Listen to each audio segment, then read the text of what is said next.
दृष्टांत और रहस्य कार्यक्रम में आपका हार्दिक स्वागत है।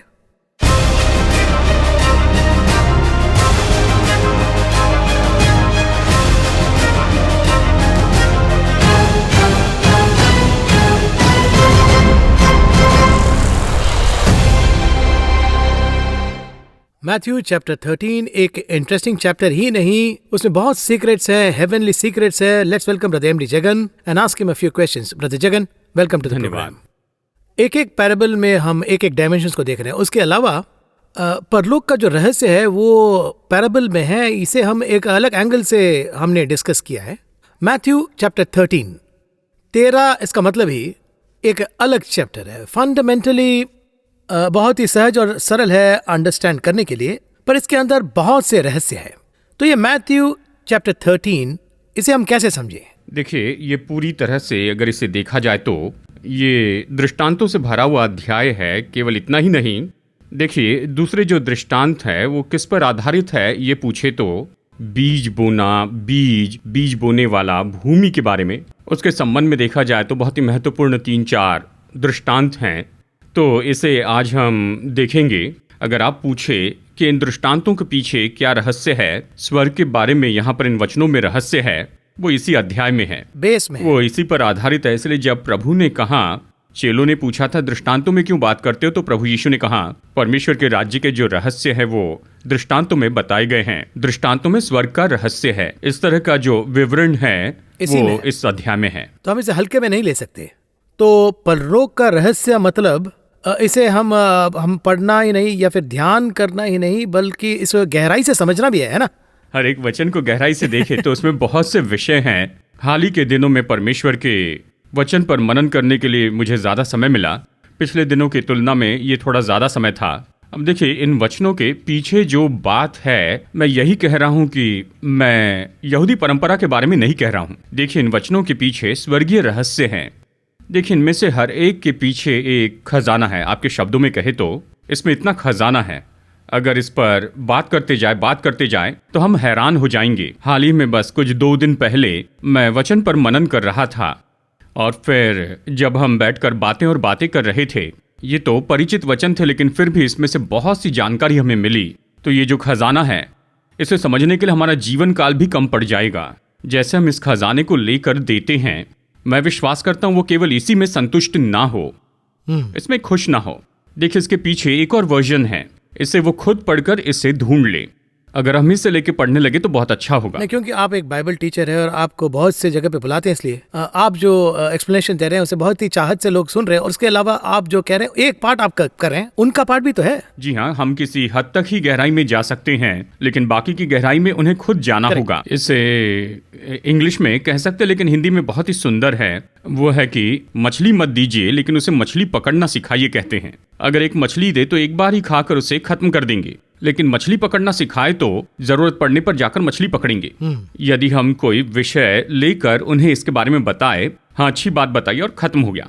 लेकिन अगर हम उन्हें बताए कि कैसे मनन करें, तो उसके बाद वो खुद उस पर मनन करने लग जाएंगे, कह रहा हूँ। पहला सवाल इस चैप्टर मैथ्यू 13 में परलोक का रहस्य ऐसा कहें तो ये इस पैराबल में हम बीज बोने के बारे में बात करेंगे। इसे हम कैसे समझेंगे?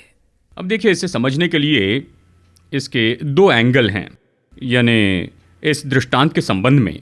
यहाँ देखिए, मत्ती रचित सुसमाचार अध्याय 13 में वचन 3 में यहाँ पर बताना शुरू किया, ये दृष्टांत बताना शुरू किया है, और ये आगे वचन 9 तक है। यदि आप पूछे कि इसमें क्या है, उसने खुद इसके बारे में, यानी वचन 19 से लेकर वचन 23 तक इसका विवरण दिया है। जी हाँ, उसी चैप्टर, ये इसी अध्याय में है। अब चेले यहाँ पर पूछ रहे थे, इस दृष्टांत के बारे में हमें थोड़ा समझाइए, तो वो समझाने लगे, यानी स्वयं यीशु इसका अर्थ बता रहे हैं। ओके, अब ये जो विवरण है ये थोड़ा सा अच्छे से समझाकर बताना है, लेकिन इसमें यहाँ पर कौन से रहस्य है, यही मेरा सवाल हमें है। यही तो चाहिए। इसे कहने के बाद वो भी कह रहे हैं। जी हाँ, वो खुद बता रहे हैं। यहाँ प्रभु यीशु 4 तरह की भूमि के बारे में बता रहे हैं, जी है ना? जी हाँ। वचन 3 से यहाँ पर बता रहे हैं, कुछ बीज कटीली झाड़ी में गिरा तो कुछ अच्छी भूमि पर, कुछ पथरीली भूमि पर, तो कुछ मार्ग के किनारे। यहाँ 4 में है, वचन 4 में दिया है। अब परमेश्वर ने जब भूमि को बनाया था, यानी उत्पत्ति की किताब अध्याय 1 में परमेश्वर ने भूमि को बनाया, भूमि को तीसरे दिन उसने बनाया। यानी सब कुछ बनाने के बाद उसने वहां सूखी भूमि बनाई, उसी में पेड़ पौधे और बीज देने वाले फल भी बनाए। ये सब बताने के बाद परमेश्वर ने कहा कि ये देखने में अच्छा, इस तरह से कहा। उसके बाद इस अध्याय के अंत में क्या कहता है, परमेश्वर ने जो कुछ भी बनाया था वो अच्छा था। It was good. गुड। परमेश्वर ने अच्छी भूमि बनाई थी, तो इसमें ये 4 तरह की भूमि कैसे बन गई? परमेश्वर ने तो एक ही भूमि बनाई थी और वो पूरी अच्छी थी। उसने तो एक अच्छी भूमि बनाई थी, यहाँ पर 4 भूमि हैं। सो जेनेसिस 1 से इतना बदलाव आया है। बहुत से बदलाव आए। देखिए, आदम ने जब पाप किया, जब उसने फल खाया, परमेश्वर ने उससे क्या कहा था? उसने उससे कहा था कि तू वाटिका से बाहर निकल जा, तू जा और तू जीवन भर खेत की उपज खाया करेगा। तू जा और तुझे जमीन तैयार करनी होगी, जमीन को तैयार करना पड़ेगा, भूमि को तैयार करना होगा, मतलब तुझे इसे ठीक करना होगा। इसका मतलब आदम ने पाप किया तो उसके बाद में भूमि को कुछ हुआ। जैसे उसने पाप किया, परमेश्वर ने आदम को देखकर उससे क्या कहा था?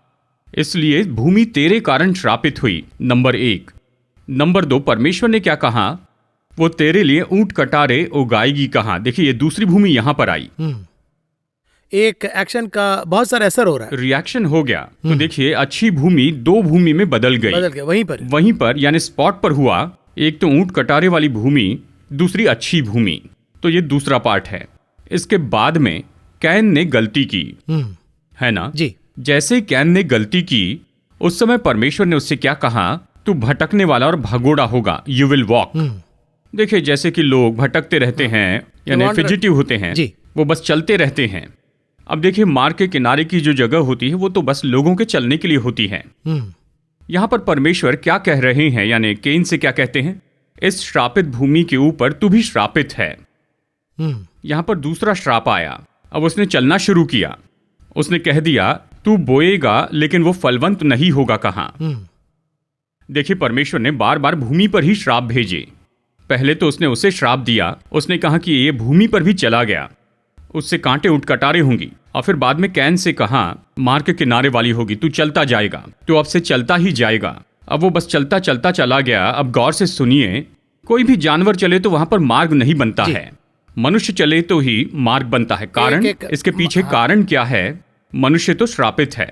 जहां पर वो चलता है वहां पर कुछ नहीं उगता है। दिलचस्प बात यह है कि प्रभु का प्लान उसमें नहीं है, परमेश्वर की योजना नहीं उनका थी। हर ओरिजिनल प्लान अच्छा ही होता है। योजना अच्छे की थी।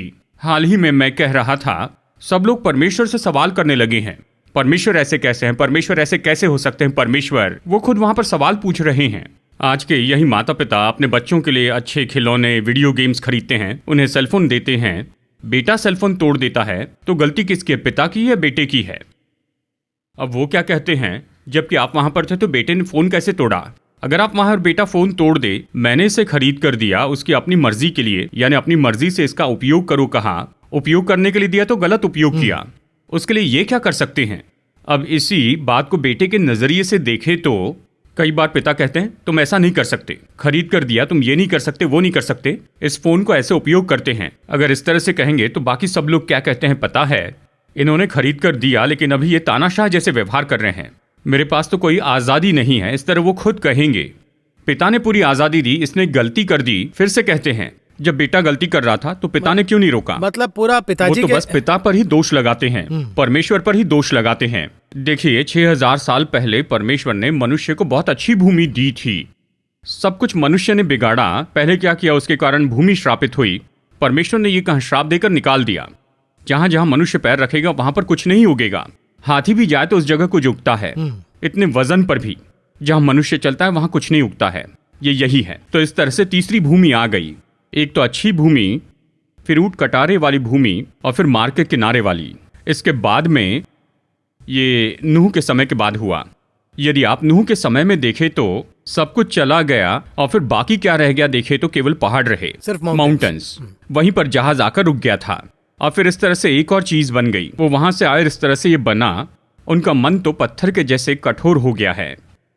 तो इस तरह से ये 4 भूमि हैं और यही तो इसके पीछे का सीन है। वही खत्म हो गया जेनेसिस में, उत्पत्ति में ही।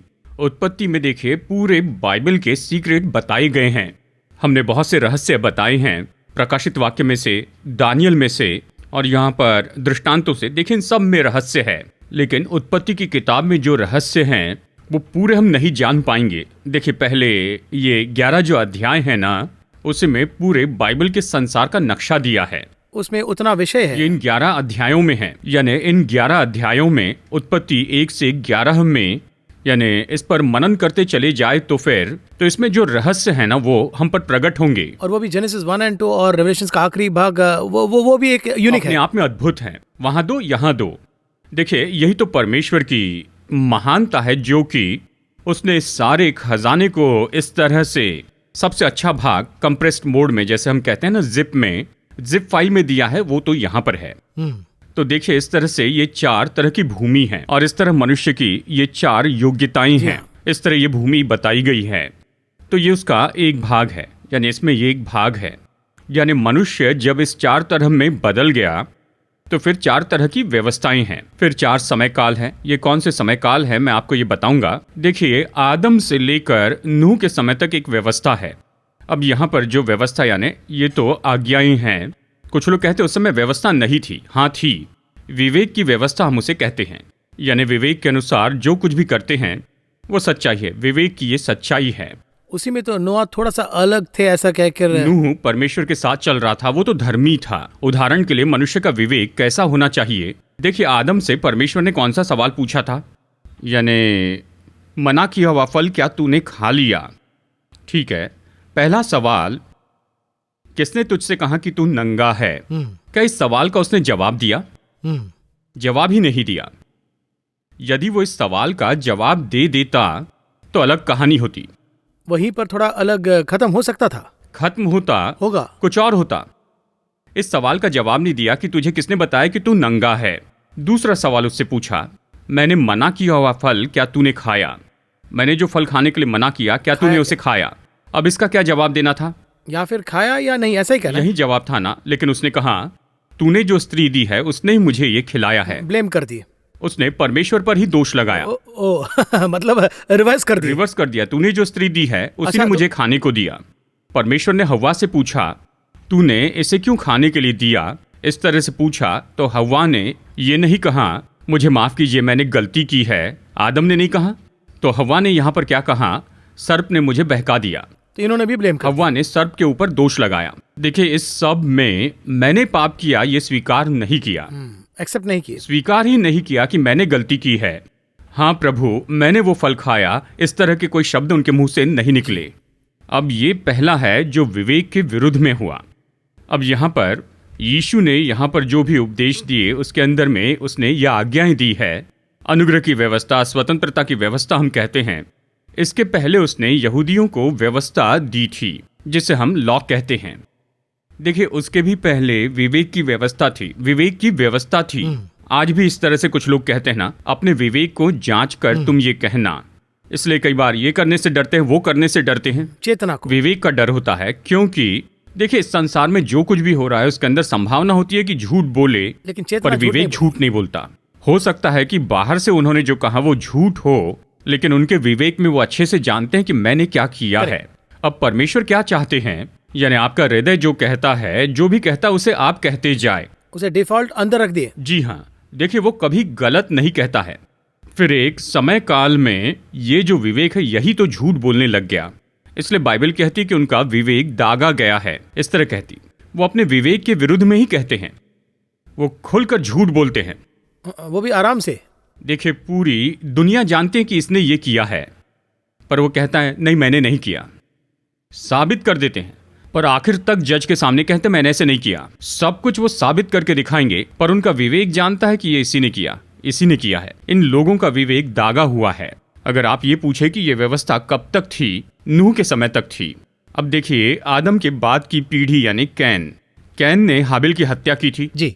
परमेश्वर ने आकर कैन से अगला सवाल पूछा। उसने क्या पूछा, तेरा भाई कहाँ है?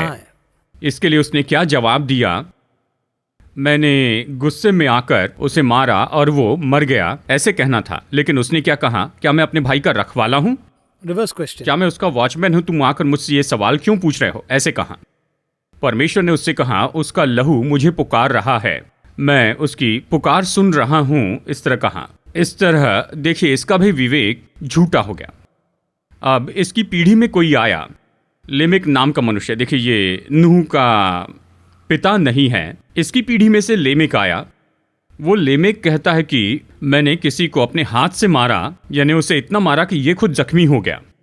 और फिर कहता है तुम देखो वो अच्छा मनुष्य दिखता है, कोई बात नहीं, उसने स्वीकार किया और कहा कैन को परमेश्वर ने दंड दिया, गलती करने पर उसने उसे 7 गुना दंड दिया, अगर कोई मुझे छुएगा तो मैं उससे 7 गुना ज्यादा दूंगा। परमेश्वर जैसे बोलने लगा, जस्टिफाई कर रहे हैं, सही ठहराने लगा। अब ये सभी लोग विवेक की व्यवस्था में नीचे गिर गए थे।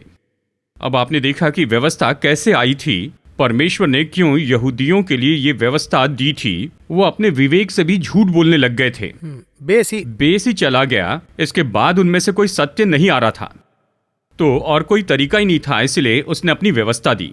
इसीलिए तो प्रभु वो फ्लड आने का जो कारण है उसमें पूरा एक्सट्रीम चले गए। हाँ, देखिए इसके बाद में किसी में कोई सत्य नहीं था। वचन कहता है पूरी भूमि दुष्टता से भर गई थी। प्रभु का ही अगर वो रिवर्स कर रहे हैं तो इसके बाद कोई सत्य नहीं बोलता था, उनमें सत्य नहीं था। जो भी गलती करते थे उसे सही ठहराते थे। आज भूमि भी बिल्कुल ऐसी दशा में है मैक्सिमम। अगर आप दूसरे देशों में देखें तो वो जो कुछ भी गलत कर रहे हैं वो उसे सही ठहराते जा रहे हैं। देखिए मैंने बाइबल का अध्ययन करके इस हद तक समझा है, परमेश्वर ये नहीं मानते कि हम गलती ही नहीं करेंगे। वचन कहता है उसने उन्हें स्मरण दिलाया कि वो तो मिट्टी ही हैं, वो तो मिट्टी से ही आया है। इसमें क्या है, इसमें ये मौका है, ये वो जानते हैं। लेकिन वो क्या चाहते हैं, गलती करे तो उसे मान ले। कभी नहीं कहा कि तुम नहीं करोगे, गलती करने की संभावना है। गलती करने के बाद क्या करना है, मानना है कि मैंने गलती की है। शाऊल में और दाऊद में यही तो बड़ा फर्क था।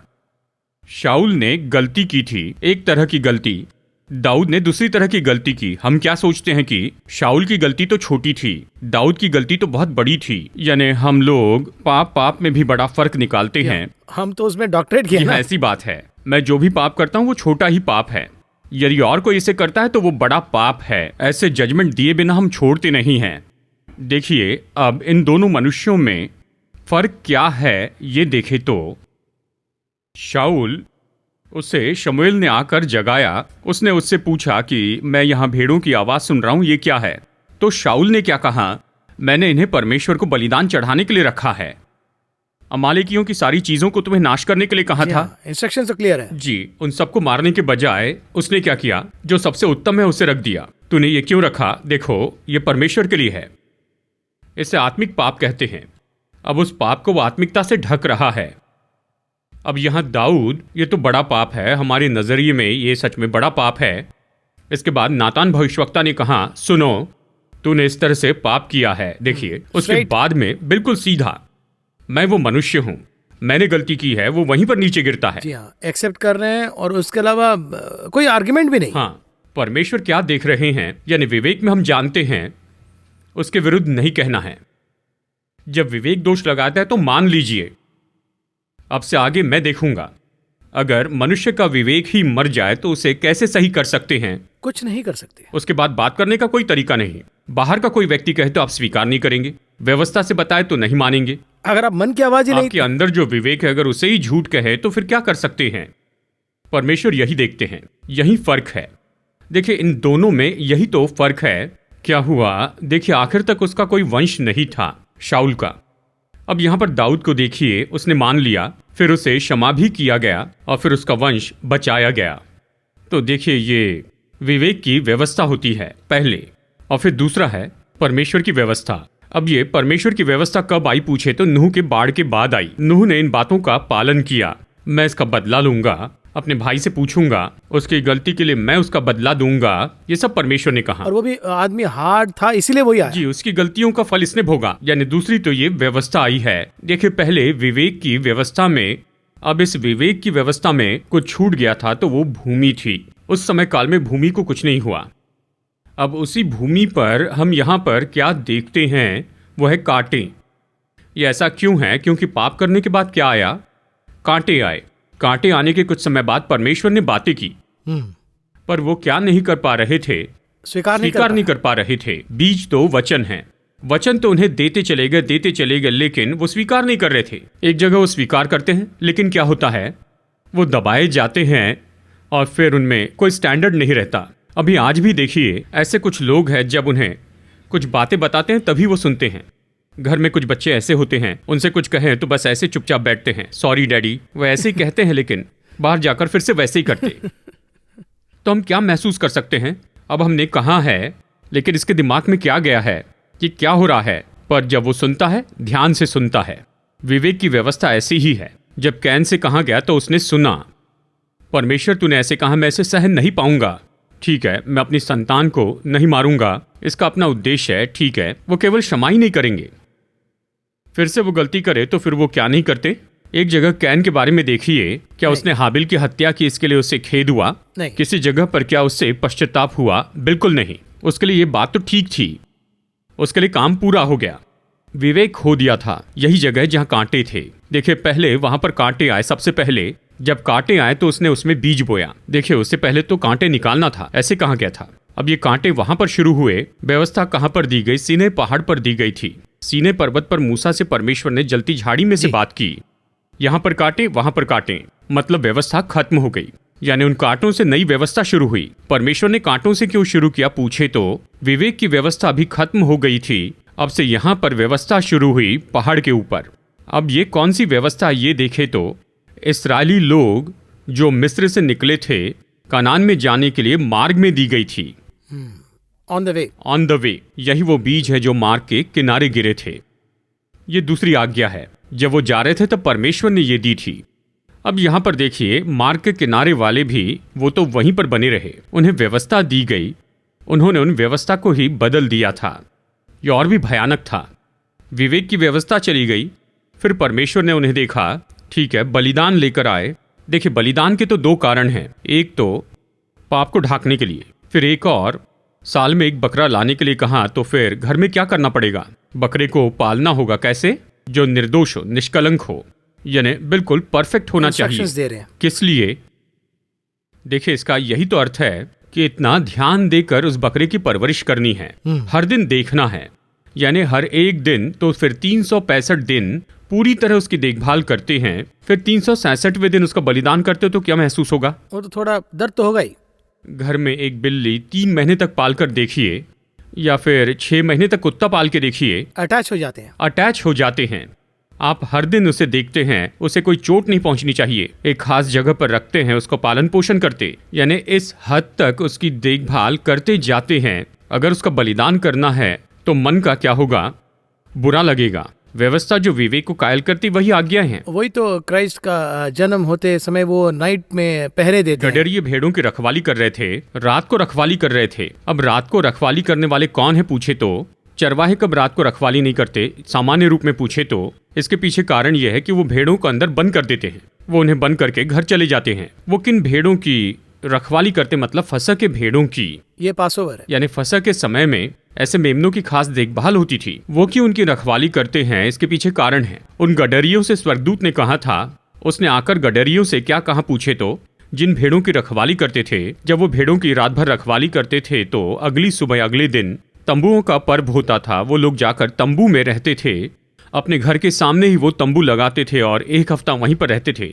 तो वो क्या करते थे, सुबह होते ही वो जाकर शालोम कहते थे, तुम्हें शांति मिले, इस तरह कहते थे। देखिए, ये तो एक प्रोसीजर है यहूदियों का, जिस पर गडरियों से कहा गया। तो देखिए, उसकी अगली सुबह उन्हें वहां पर शालोम कहने के बजाय उद्धारकर्ता जन्मा है ये कहा। समझ रहे हैं ना? तो ये इसी तरह, यानी देखिए, फसह का मेमना जन्मा है और बलिदान होने के लिए परमेश्वर का मेमना यीशु जन्मा है। वहां पर करेक्टली लिंक यहाँ पर रखी गई है। अब ये मेमना बलिदान करने का जो कॉन्सेप्ट है, ये कहाँ से आया?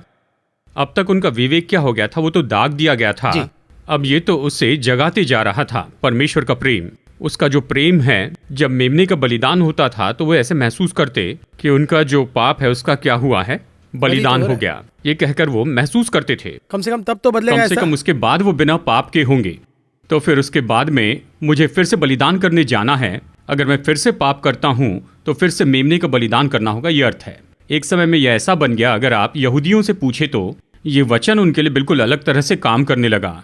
देखिए, इस तरह से आगे बढ़ते बढ़ते 2-3 पीढ़ी के बाद में ये कैसे बन गया। मेमना है तो वो पाप करने को तैयार है। हाँ, वो तो है, देख लेंगे। हाँ, एक मेमना तो क्या करते, वो मेमने को पालते नहीं हैं, वो मेमनों को गडरियों के हाथों में दे देते। पहले तो वो फसह का मेमना पालते थे, उनको दे देते थे 1 साल तक इस मेमने की देखभाल करना। और बलिदान के दिन मैं जिस जगह पर बताता हूँ इसे सीधा वहां लाना, वही यानी भवन में लाना। अब ये मेमना तो लाया गया, इसमें क्या नहीं, वही कनेक्शन ही नहीं है। व्यवस्था बेकार हो गई, वो आज्ञा, उसे वहाँ रखना ही है, उसका उद्देश्य खत्म हो गया। तुम उसे पालना, तुम उसे बढ़ाना, हर दिन उसका ध्यान रखना, उसे एक भी चोट नहीं लगने देना, ये सब अब ये इस तरह से करने लगे तो उद्देश्य चला गया। उससे भी ज्यादा भयानक बातें हैं कि वो जो सैक्रिफाइस के लिए जो चीज खरीदे थे वही बिजनेस हो गया। हाँ देखिए, ये तो एक बिजनेस बन गया और फिर अंत में यानी परमेश्वर की आत्मिकता तो इनके लिए एक व्यापार बन गई। इसलिए वो गुस्सा कर रहे हैं, इसलिए वो क्रोधित हुए, उन्होंने व्यवस्था को ही गिरा दिया था, ये जरूरी नहीं था। उस हद तक एक फ्रस्ट्रेटेड जगह परमेश्वर ने कहा मलाकी में, मैं पशु का मल तुम्हारे मुंह पर मारूंगा। देखिए कितने क्रोध में आकर उसने ये कहा होगा, यानी आक्रोश में आकर उसने कहा मुझे तुम्हारे बलिदान नहीं चाहिए। होशे में उसने कहा मुझे बलिदान नहीं चाहिए, मुझे तुम्हारा दाखरस नहीं चाहिए, तुम्हारी रोटी नहीं चाहिए, तुम इसे अपने पास रखो। वो ये क्यों दे रहे थे? देखिए अभी इसी ऐसी परिस्थिति में हम लोग हैं, हम ऑफरिंग क्यों देते हैं? ऑफरिंग क्यों देते हैं इसका मतलब ये नहीं कि ऑफरिंग न दें, पर क्यों देते हैं? एक शुक्रिया अदा करने के ऐसे भावना हृदय से से ना कि परमेश्वर ने हमारे लिए इतना कुछ किया, उसने जी मुझे हाँ। खुशी दी है, शांति दी है, ये भाग है। अब देखिए ऑफरिंग कैसी बन गई है, अभी मैं अगर परमेश्वर को दूंगा तो वो मुझे और ज्यादा देंगे, इसलिए देते हैं। एक कैलकुलेशन, ऑफरिंग बाध्य हो गई है। ऑफरिंग नहीं दूंगा तो प्रभु मुझे दंड देंगे, अगर ऑफरिंग नहीं दूंगा तो परमेश्वर मुझे गरीब बना देंगे, यानी परमेश्वर को इतना घटिया बना दिया है। जब इस संसार में कुछ भी नहीं था, उसने जिसने अपने इकलौते पुत्र को दे दिया, अगर आप पैसे न दे तो वो दंड देगा। वो थिंकिंग ही जी हाँ, बदल गया। देखिए ये व्यवस्था का एक और वर्जन हो गया।